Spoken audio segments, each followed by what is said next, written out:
конференциясының Крещение мерекесін өткізу кезіндегі қауіпсіздік шаралары туралы спикерлермен таныстыруға рұқсат етіңіздер.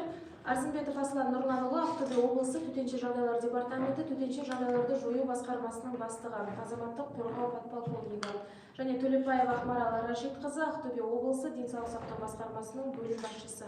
Аслан Нұрланұлы, алаңымызға қош келдіңіз, сөз кезегі өзіңізде. Қайырлы күн, құрметті Ақтөбе облысының тұрғындары және қонақтары. 19 қаңтарда православты христиандар Крещение мерекесін атап өтеді. Бұл мерекені өткізу барысында қауіпсіздік пен құқықтық тәртіпті қамтамасыз ету жөнінде іс-шаралар жоспары әзірленді. Жоспарда мейрамдық қауіпсіздік өткізуге қатысты 15 іс-шара қарастырылған. Шоқыну рәсімін өту үшін облыстың су айдындарында 13 орын анықталды. Бұлар атап өтетін болса, Ақтөбе қаласында 2 орын, бұл Нокин көшесіндегі коммуналдық жағажайда орналасқан біріншісі, екіншісі Гринленд демалыс орталығында, яғни ақылы түрде өтеді. Қарғалы ауданында 3 орын, Бадамша ауылы Корея депо орны, екіншісі Петропавловка ауылы Қарғалы өзені, үшіншісі Қосестек ауылы Қосестек өзені. Алға ауданында 2 орын анықталған, ол Алға қаласы Елек өзенінде балалар жағажайы және Таңды ауылдық округінде Елек өзені. Қобда ауданында 2 орын анықталған, біріншісі Қобда ауылы Қобда өзені, екіншісі Қаракемер ауылдық округі Қобда өзені. Ал Айтеке би, Мартөк, Ойыл, Хромтау аудандарында 1 орыннан анықталып отыр. Ал Байғанин, Ырғыз, Мұғалжар, Темір, Шалғар аудандары әкімдіктерінің анықтамасына сәйкес аталған мереке аталып өтпейді.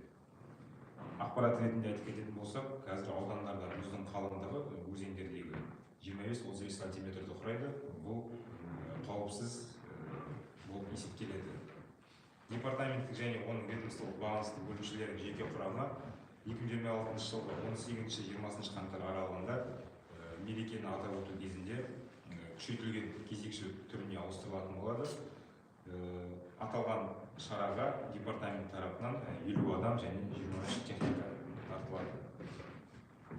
Сондай-ақ белгіленбеген жерлерде шомылу жеке тұлғаларға 7 айлық есептік көрсеткіші мөлшерінде айыппұл салуға әкеп соғатынын еске саламыз.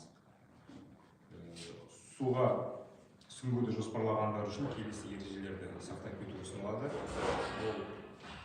Суға түсуден 2-3 сағат бұрын мықтап тамақтану керек, жақсы, және алкогольдік ішімдіктерді ішуге кеңес бермейміз. Суға сүңгуден бұрын жаттығулар жасау, жүгіру арқылы денені қыздыру керек. Және аяқтың сезімталдығын жоғалтпау үшін шұңқырға ыңғайлы тайғақ емес және оңай шешілетін аяқ киіммен жақындау керек. Шұңқырға жету үшін етік немесе жүннен жасалған шұлықты қолданған дұрыс. Шұңқырға барған кезде баратын жолдарыңыз тайғақ болмауы керек. Сонымен қатар дененің жалпы гипотермиясын, дененің суып кетуін болдырмау мақсатында суда 30 секундтан артық болмауды ескертеміз. Шомылғаннан кейін өзіңізге және балаларыңызға түкті сүлгімен сүртіп құрғақ киім киюлеріңізді сұраймыз. Үсіп кетпеу үшін мұздың кішкене бөлігінде адамдардың көп жиналуын болдырмау керек. Есіңізде болсын, қыс уақытында жүзу өткір және созылмалы аурулары бар адамдар үшін қарсы болып табылады. Баяндама аяқталды. Келесі сөз кезегі Ақмарал Рашидқызы. Сізге беріледі.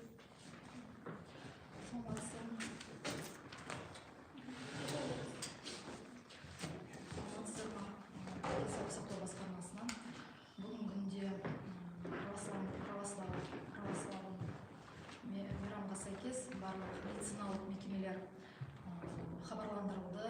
Қауіпсіздік шаралары бойынша, қандай қауіпсіздік шараларын қолдану бойынша және де халыққа ақпараттық хабарландырулар жүргізілді.